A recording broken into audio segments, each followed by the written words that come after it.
wabarakatuh. Perkenalkan, nama saya Risa Amalia. Saya dari kelompok 6. Di sini saya akan membacakan materi tentang akhlak bermasyarakat. Bertamu dan menerima tamu. Adab bagi tuan rumah yaitu 1. Ketika mengundang seseorang, hendaknya mengundang orang-orang yang bertakwa, bukan orang yang fajir, bermudah-mudahan dalam dosa. 2. Tidak mengkhususkan mengundang orang kaya saja tanpa mengundang orang miskin. 3. Tidak mengundang seseorang yang diketahui akan memberatkannya kalau diundang. 4. Disunnahkan mengucapkan selamat datang kepada para tamu. 5. Hendaknya juga dalam pelayanan diniatkan untuk memberikan kegembiraan kepada sesama muslim. Adab bagi tamu yaitu 1. Bagi seorang yang diundang hendaknya memenuhinya sesuai waktunya, kecuali ada unsur seperti takut ada sesuatu yang menimpa dirinya atau agamanya. 2. Hendaknya tidak membeda-bedakan siapa yang mengundang, baik orang yang kaya ataupun orang yang miskin. 3. Berniatlah bahwa kehadiran kita sebagai tanda hormat kepada sesama muslim. 4. Seorang tamu meminta persetujuan tuan rumah untuk menyantap, tidak melihat ke arah tempat keluarnya perempuan, tidak menolak tempat duduk yang telah disediakan. 5. Termasuk adab bertamu adalah tidak banyak melirik-lirik kepada wajah orang yang sedang makan. Hubungan baik dengan tetangga. A. Kedudukan tetangga bagi seorang muslim. Hak dan kedudukan tetangga bagi seorang muslim sangatlah besar dan mulia, sampai-sampai sikap terhadap tetangga dijadikan sebagai indikasi keimanan.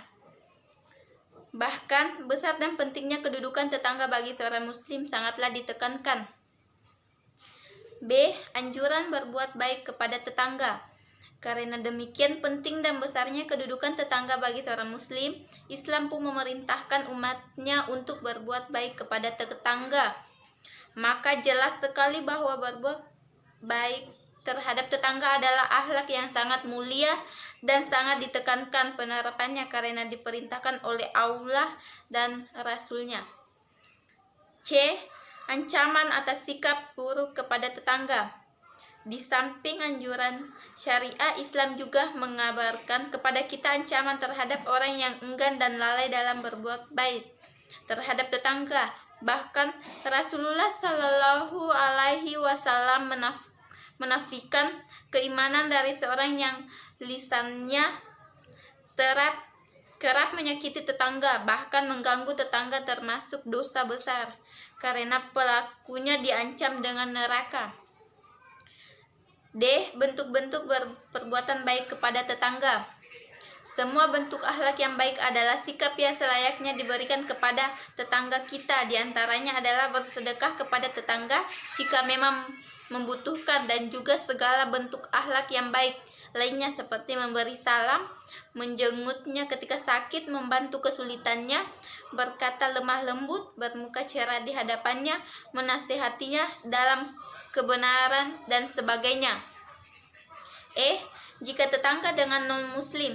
Anjuran berbuat baik kepada tetangga berlaku secara umum kepada setiap orang yang disebut tetangga bagaimanapun keadaannya. Itulah pembacaan materi dari saya. Wassalamualaikum warahmatullahi wabarakatuh. Hubungan baik dengan masyarakat. Hubungan baik dengan masyarakat, ada bergaul dalam masyarakat, yaitu ada bergaul dengan yang lebih tua. Islam mengajarkan bahwa setelah kita menghormati atau menggauli kedua orang tua dengan penuh kesayangan dan mendoakannya, kita pun dianjurkan untuk bergaul dengan orang-orang tua lainnya dengan penuh hormat dan sopan santun, karena bagaimanapun mereka adalah merupakan generasi pendahulu kita yang mewariskan kebudayaan kepada kita sehingga kita dapat menikmati hasil perjuangan mereka. Dalam hal ini Nabi Shallallahu Alaihi Wasallam bersabda, sebagian tanda memuliakan Allah adalah menghormati orang Islam yang lebih putih rambutnya.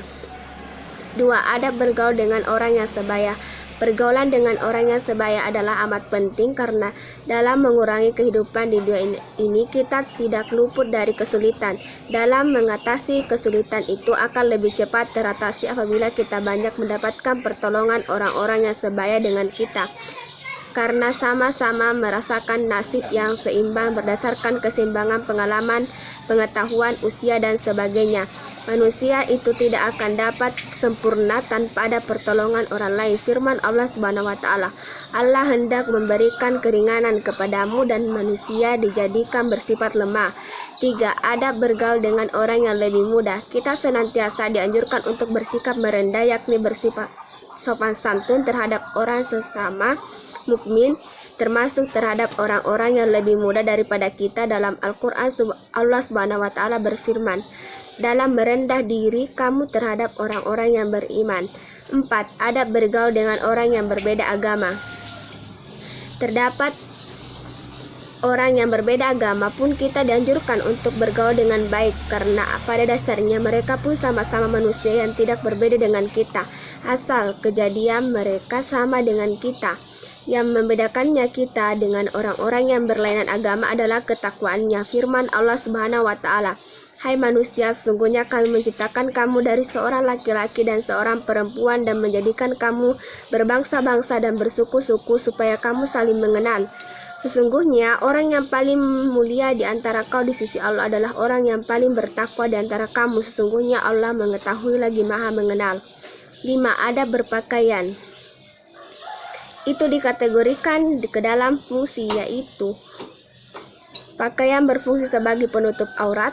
2. Sebagai perhiasan memperindah jasmani manusia. Firman Allah Subhanahu wa taala, hai anak Adam, sesungguhnya kami telah menurunkan kepadamu pakaian untuk menutupi auratmu dan pakaian untuk perhiasan dan pakaian takwa yang paling baik. Yang demikian itu adalah sebagian dari tanda-tanda kekuasaan Allah. Mudah-mudahan mereka selalu ingat. Quran Al-A'raf ayat 26. Dalam hal adab berpakaian bagi wanita telah dijelaskan dalam Al-Quran sebagai berikut. Hai Nabi, katakanlah kepada istri-istrimu dan anak-anak perempuanmu dan istri-istri orang mukmin, hendaklah mereka menggunakan jilbabnya ke seluruh tubuh. Yang demikian itu supaya mereka mudah untuk dikenali dan dengan itu mereka tidak diganggu. Dan Allah adalah Maha Pengampun dan Maha Penyayang. 6. Adab memandang dan masalah adab memandang dalam Al-Quran dijelaskan sebagai berikut. Katakanlah kepada orang laki-laki yang beriman, hendaklah mereka menahan pandangannya dan memelihara kemaluannya. Yang demikian itu adalah kebaikan bagi mereka dan Allah Maha mengetahui apa yang mereka perbuat. 7. Adab berbicara sebagai seorang mukmin, hendaknya senantiasa menjarakan hal-hal dan masalah-masalah yang membawa kemasalahan hidup. Cara kita berbicara juga dengan cara yang benar, artinya menggunakan sopan santun berbicara serta tidak boleh berbicara di hadapan lawan dengan cara ngotot. 8. Adab makan dan minum dalam makan antara lain. 1. Bila hendak makan, membaca basmalah.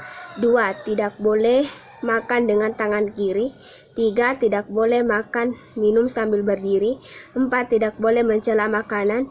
5. Tidak boleh menghembus minuman. Dalam surah Al-Hujarat ayat 13 dinyatakan bahwa manusia diciptakan dari laki-laki dan perempuan, bersuku-suku dan berbangsa-bangsa agar mereka saling mengenal. Terima kasih.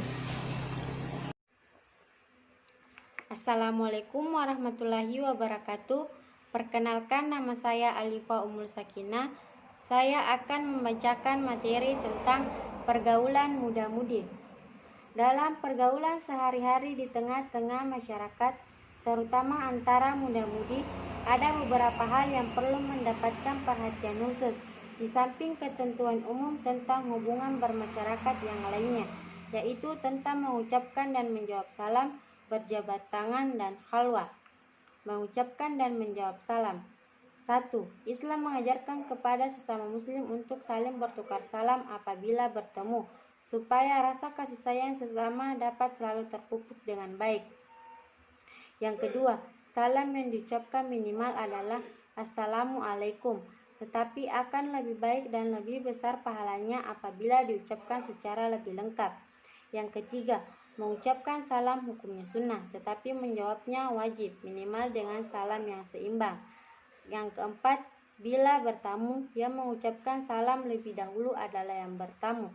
Tetapi untuk bertemu, yang terlebih dahulu mengucapkan salam adalah yang berada di atas kendaraan kepada yang berjalan kaki kepada yang duduk, yang sedikit kepada yang banyak, dan yang lebih muda kepada yang lebih tua. Yang kelima, salam tidak hanya diucapkan waktu saling bertemu, tetapi juga tatkala mau berpisah. Yang keenam, jika dalam rombongan baik yang mengucapkan maupun menjawab salam, boleh hanya salah seorang dari anggota rombongan tersebut.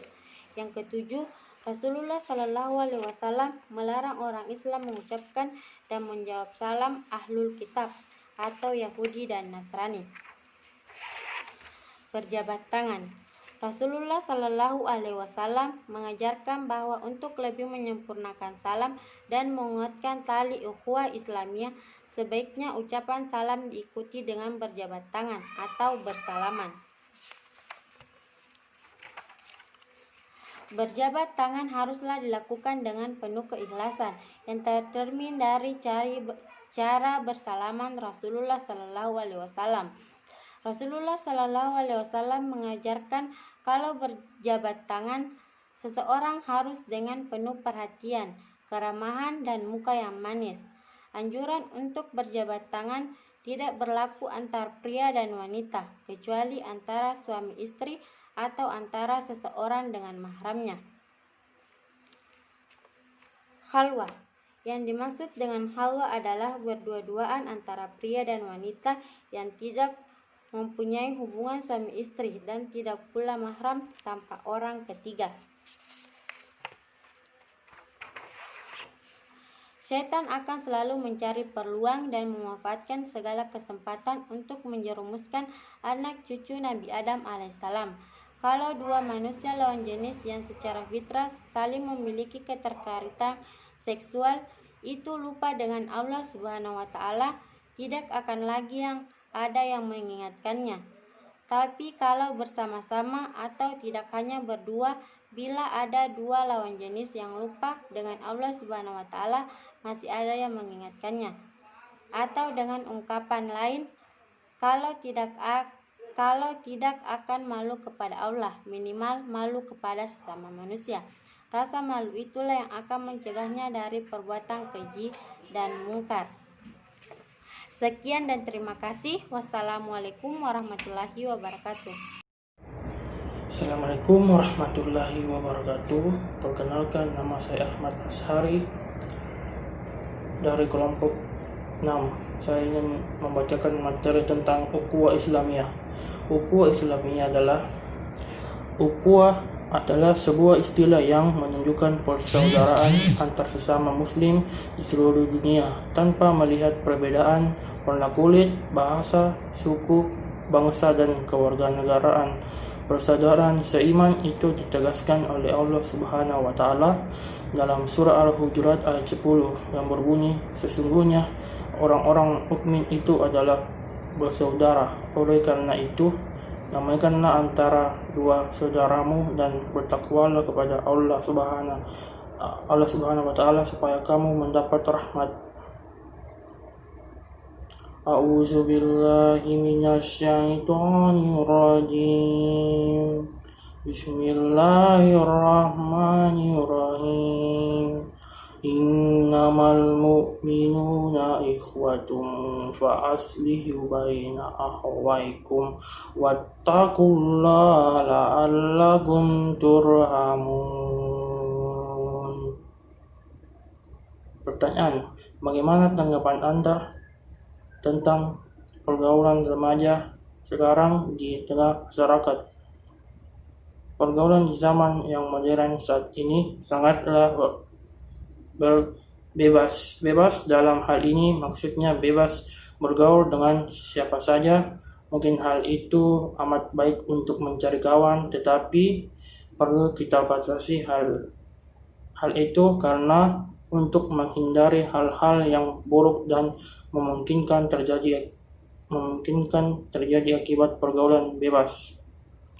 Coba jelaskan pentingnya ukhuwah Islamiyah di era sekarang, di saat umat terpecah dan sedang ramai masalah pilpres. Ukhuwah sangat penting, terutama dalam kondisi masyarakat sekarang. Islam memerintahkan untuk saling bersilaturahmi satu dengan yang lain dan menjaganya, bukan untuk merusaknya. Demikian, Assalamualaikum warahmatullahi wabarakatuh. Pertanyaan dari kelompok 1. Apa hukumnya bagi tuan rumah yang tidak mampu membuat tamunya merasa bahagia ketika berkunjung ke rumahnya?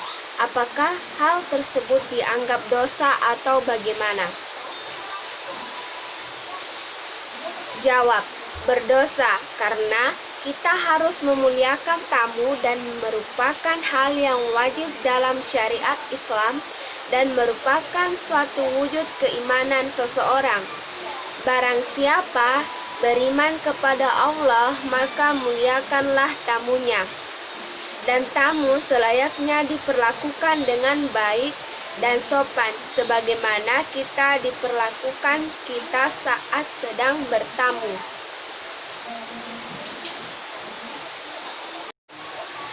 Pertanyaan dari kelompok 2. Bagaimana sikap dan apa yang Anda lakukan ketika tidak merasa nyaman menerima tamu tersebut?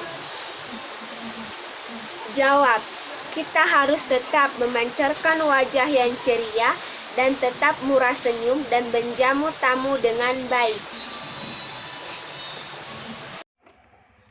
Pertanyaan dari kelompok 4 yaitu Saudari Reniuso. Kita senantiasa dianjurkan untuk bersikap merendah, yakni bersikap sopan santun terhadap sesama orang mukmin, termasuk terhadap orang-orang yang lebih tua daripada kita. Tapi banyak kita jumpai dalam lingkungan masyarakat, orang-orang cenderung bersikap tidak sopan terhadap orang-orang yang lebih tua dari dirinya. Bagaimana tanggapan Anda melihat hal tersebut? Jawabannya ialah, saat ini kebanyakan orang-orang tidak mempunyai sikap sopan santun, seperti melawan orang tua, berkata kasar terhadap orang tua, menyakiti perasaan orang lain, dan sebagainya. Sangat disayangkan, karena sikap sopan santun seharusnya ada pada masing-masing individu. Tontonan yang ditayangkan di televisi swasta sekarang juga kebanyakan tidak memberikan contoh sikap sopan dan santun. Coba kalian pikirkan, apabila kalian berada pada posisi orang yang lebih tua, mendapati anak kalian berkata kasar, pasti kalian sangatlah kecewa. Sekarang saatnya kita introspeksi diri dan menjaga tontonan anak-anak yang masih di bawah umur agar tetap mempunyai sikap sopan dan santun. Pertanyaan dari kelompok 7 yaitu Saudari Ayu Ashari. Bagaimana cara menguatkan tali silaturahmi dengan tetangga sekitar rumah? Yaitu dengan cara 1. Senantiasa membantu saudara-saudara kita yang sedang membutuhkan pertolongan dan bantuan. Yang kedua, tidak melakukan aksi bullying atau tindakan-tindakan yang bersifat merendahkan dan menghina orang lain. Yang ketiga, mengikuti aksi gotong royong. Yang keempat, gemar melakukan silaturahmi tidak terkhusus hanya ketika bulan-bulan dan waktu tertentu. Yang kelima, tidak bersikap sombong dan memuliakan orang lain. Yang keenam, sesekali mentraktir teman atau tetangga kita untuk makan bersama. Dan masih banyak lagi cara untuk menguatkan tali silaturahmi dengan tetangga sekitar rumah. Itulah tadi pembacaan materi dari kelompok kami. Semoga bermanfaat bagi kita semua. Sekian dan terima kasih. Wassalamualaikum warahmatullahi wabarakatuh.